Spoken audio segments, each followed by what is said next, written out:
It's that time. You are officially in Alert Zone. Welcome to the Alert Zone TV. I'm the Wizard Uncle James. I would love for you guys and girls to become active citizens, and y'all already know how to do that. Sorry about that, everybody. It's our table. It's just made like that. With that being said, I would love for you guys and girls to become active citizens, and y'all already know how to do that. So let's just get right into it. So, safe control environment, YouTube. All the YouTube stuff. Got the SR45, Chamberlain 45 with the hollows in it. Got the RXM Ruger, Chamberlain 9mm. Got the SFX, Chamberlain 9mm, Canon. And I wanted to talk to everybody about making sure we as a 2A community get behind the national reciprocity law that's being talked about, but to make sure we get the language right. Not only do we need to get a national reciprocity law that's federal, that goes around all these states with their bullshit, something else we need to get introduced into that bill and make sure it gets through. This is a 10-round capacity magazine. This is 15. This is not legal everywhere. This is. Here's the problem. Well, why we need to make sure we get this into a federal law. People who live in states like Iowa, most of the time when they make their first purchase, it's for 15 rounds on up. If outside of these restricted states, your first purchase is a Glock 17 or Glock 19 or what have you, you got what? Anywhere from 15 to 17 rounds that's coming right out of the factory, which makes that illegal in places like California.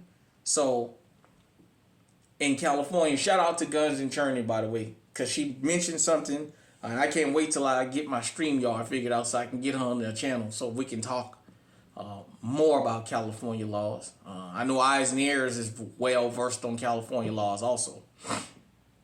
But they're off-roster firearms, so this would be considered to be off-roster, the RXM. This would be considered to be on-roster, the SR45. But it's not realistic in most places that people are going to buy a firearm that is universal across the country. So, because everybody that buy firearms don't intend on being a collector. They don't intend on having 30, 40, 50 firearms. Some people want a shotgun, a rifle, 2 pistols, and they fine with that. Just enough to defend themselves, and that's fine. Well, you may not be, if you live in Iowa like I do, thinking about, well, if I buy a gun, is it going to be legal in Illinois? We live in Iowa. We don't have those kinds of restrictions. So this is why if we're going to have a federal reciprocity law, we got to get all this understood. And this needs to be a part of the bill. We can't give in to that. Because what it's going to do is, even if you'll recognize my permit in all 50 states, now I have to go through the headache of knowing what is legal and what is illegal in another state. I'll give you an example. I didn't know that. I think New Jersey, correct me if I'm wrong, I think New Jersey hollow points are illegal. I'm hearing that stuff like that. There's, I believe it's New Jersey, where they were saying they wouldn't be against a national reciprocity law, but you still got to know the state law. So yeah, where you may recognize my permit, I can still be committing a crime by having a firearm that you don't consider to be legal. This is where we need the federal government to step in and pass a universal law. That way we don't have to worry about that. because in New York City, a lot of people have ruined their lives by going to visit New York and having a handgun and just forgetting they had it with them because they were illegal there.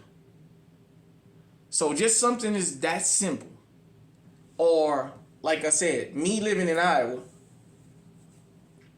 right now with the Illinois assault weapon and magazine capacity ban, I think it's 15 rounds. So I believe this would be legal.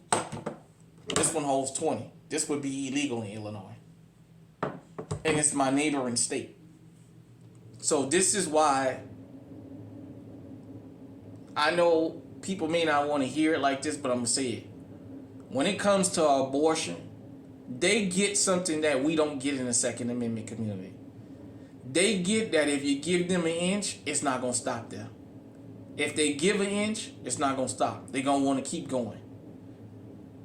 We as the Second Amendment community got to understand, not only do we need a national reciprocity law, but we need to make sure on a federal level, all these goddamn assault weapon bans, forget if they get struck down or not, enshrine it into federal law that as long as I am on American property, I can have whatever it is that I want, and I won't have to worry about your state law because the Fed's going to over-trump the state anytime.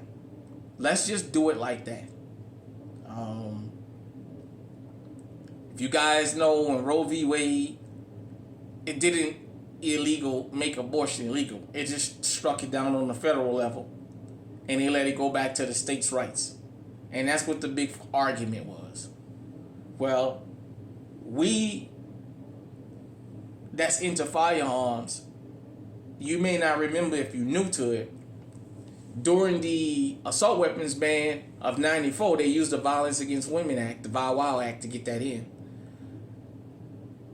Basically, it banned the manufacturing of assault weapons. Bush Jr., I don't think much about the guy, but at least he was smart enough to let the goddamn weapons ban expire, which opened the ground for the AR-15 and everything to become so popular because you lifted the ban. We as law-abiding citizens have to understand. We have to be more proactive, especially those of us who carry firearms, in making sure we get the language right and getting it enshrined into law where it can't be overturned. We don't want an executive order because that can be overturned. We want a law. Sorry about that, everybody. When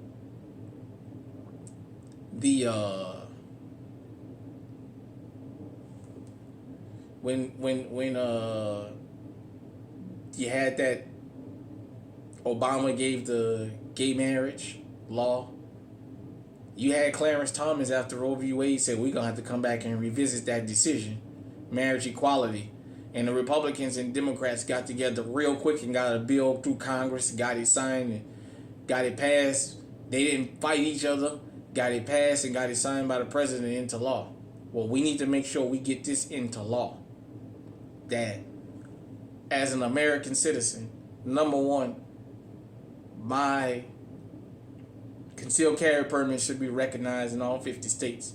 And number two, I shouldn't go to jail because I crossed the state line where I live in a place where I can buy something like this without a restriction, and I happen to go across the state line that only accepts this. Now I'm in trouble.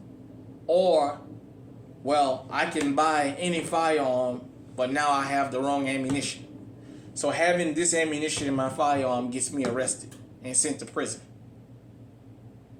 We got to stop letting them guys and girls play all these word games. You guys remember when the ATF went after the pistol braces, that wasn't enough.